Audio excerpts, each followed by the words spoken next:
daleen ak jàmm seen chaîne bi di Rewmi 221 TV kii di Moustapha Ba di njiitalu kuréel gi ñu dippee OFNAC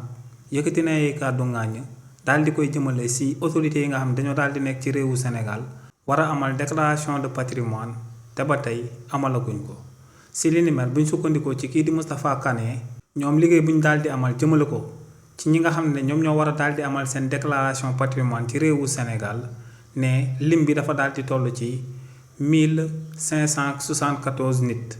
waaye ne luñ daal di nemmeeku moom mooy que ne 588 personnes rek ñoom ñoo amal seen déclaration de patrimoine te ne ci ñi nga xam ne dañoo waroon a daal di amal seen déclaration de patrimoine te amaluñ ko nemmeeku nañ ci ay ministre ak yeneen haut gradé ci réewu Sénégal nee nag réforme yi nga xam ne moom lañ daal di amal ci déclaration ci patrimoine ci réewu Sénégal te mu mujj te ñu amal ko ci atum 2025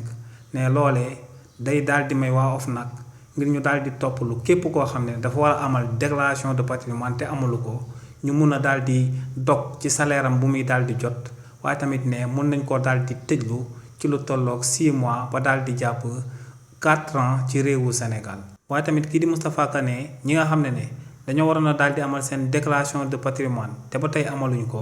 ne dinañ daal di jël tur yooyu yépp